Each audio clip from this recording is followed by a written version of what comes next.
So every time we go to practice connecting through movement, connecting to ourselves through movement,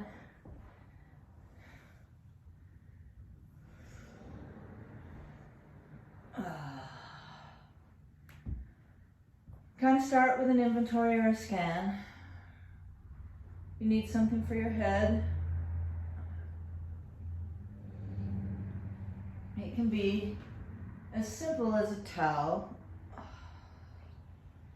And for me, I'm just kind of starting to we could call it squirming, worming around a little bit, just kind of getting a sense, moving my arms, kind of taking an inventory.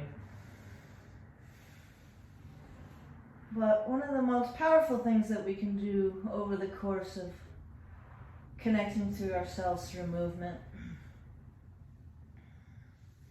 is our breath. So I like to bring my hands on my ribs and kind of brush my ribs, because the tendency is our ribs go out. So brushing my ribs down and in, connecting to my core, to my pelvis, brushing my legs, bringing awareness to my body. Moving my arms a little bit, moving my legs a little bit. There's lots of different ways to take inventory. But today, I'm just going to spiral up. And then there's an intra-abdominal pressure. And that comes by breathing in and breathing out. And it's like pouring water into a glass. And what tends to happen is our pelvis rocks up because our hip flexors are tight. So I can take my thumbs and kind of push down on my hip flexors, bringing some awareness there.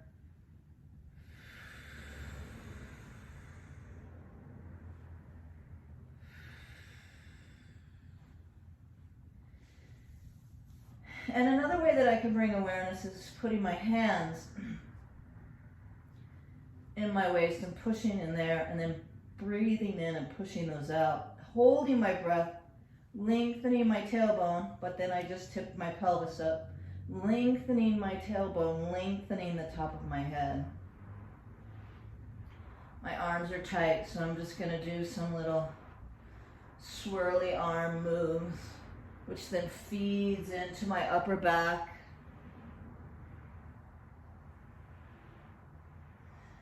All the while keeping an intention on my breath and my integration of my breath. So another way you can think about this practice is you're pouring water into a glass, and you want to pour the water into the pelvis first, and you can even imagine breathing it down to the legs. Get at the top, as we're building our awareness, holding our breath, lengthen the tailbone, lengthen the top of the head. Which reminds me of another place that our body goes into compensation adaptation, less than optimal compensation adaptation, is the head. So you can visualize that you have a dime on the back of your head, and you're sliding that dime up towards above your head. And then you're kind of asymmetrically bringing your chin up and sliding that dime down towards that. And all the while I'm doing this, I'm kind of feeling awareness through my whole body. Now, be sensitive to what's enough movement for you. Could just be the thought of sliding the dime. You can turn your head to the right, slide the dime. Turn your head the other direction, slide the dime. Take the dime up and over, all the while keeping track of what's happening here. And for me, I'm definitely in need of some morning integration. This is great stuff to do before you go to bed, when you get up in the morning, to bring the neurokinetic connection from the brain to the body. sliding my legs in, keeping an awareness of my intra-abdominal pressure. Tailbone lengthens, top of my head lengthens. And this, if we've been away from this connection, which most of us have, it takes a daily practice to come back to it.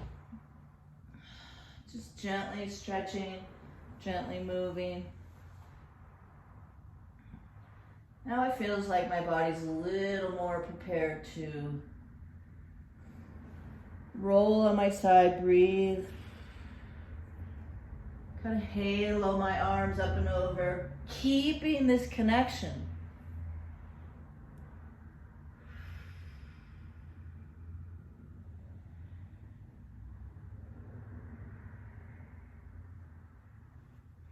So we have gravity and ground reaction force. Gravity pulls us to the middle of the earth, and ground reaction force, we can consciously engage ground reaction force to help us be more stable, help us be more connected.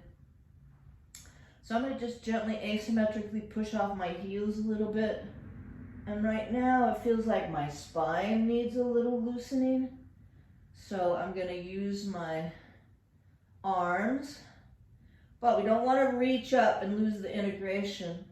I'm going to push off my right foot to bring my right arm up, feel it into the socket. Push off my left to bring my left arm up, feel it into the socket.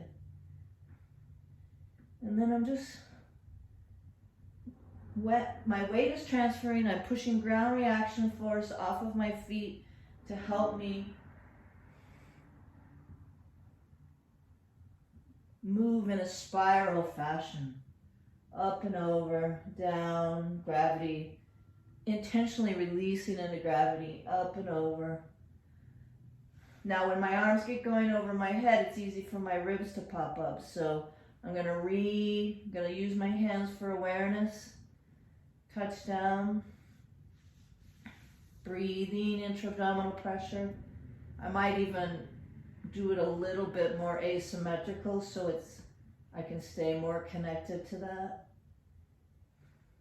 I can bring one leg up. Now we're starting to moving into a little more tone and stability. Knees at 30 degrees. Now, did your pelvis roll up? Mine did.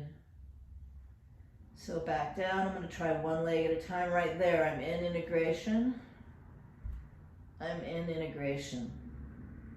So today, for me, doing both legs at the same time, I'm not ready for that because I'm compensating. So I want to keep my compensations minimalized and at least know and try to feel that I'm doing that.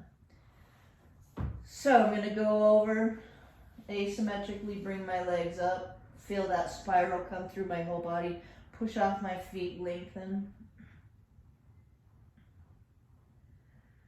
Bring, arch, so my pelvis is a clock, 12 o'clock and 6 o'clock.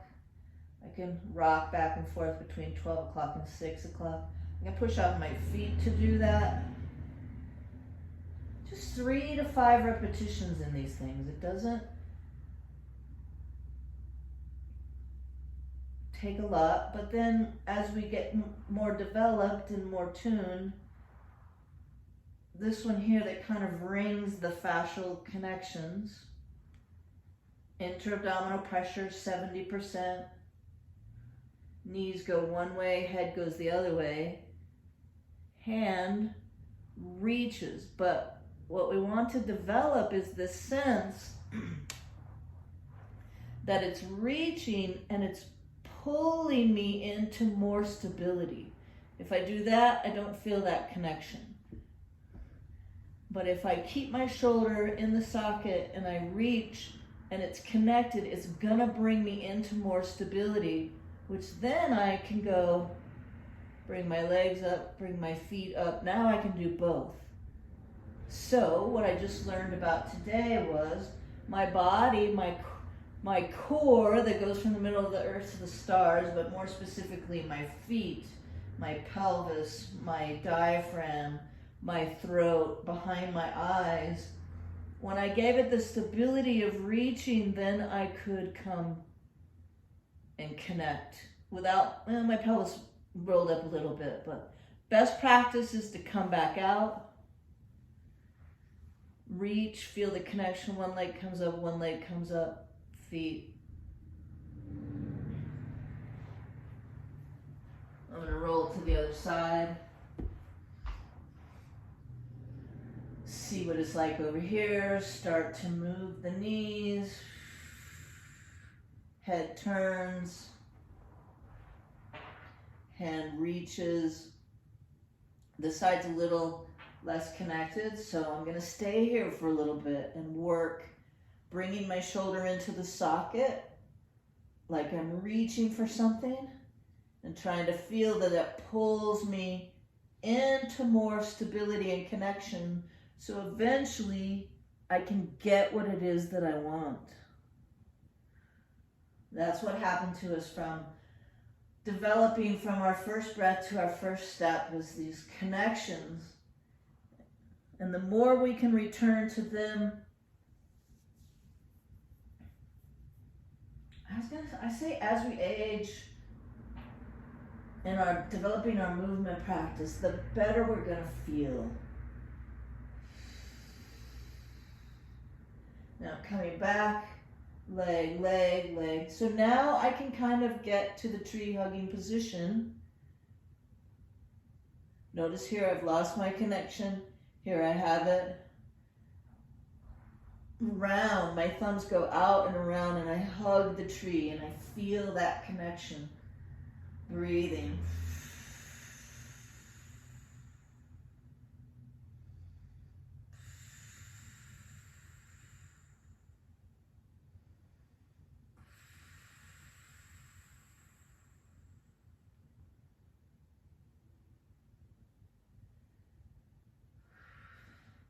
Splashing a little loosening in.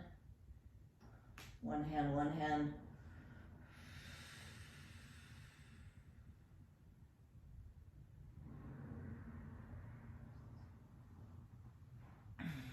Breathing.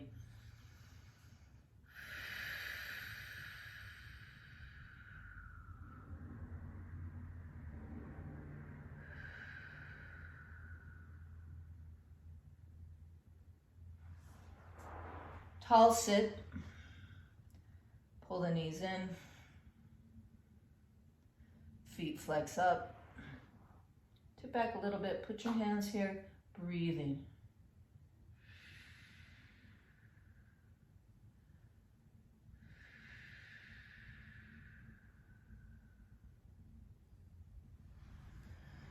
Okay, that's a good sequence for now.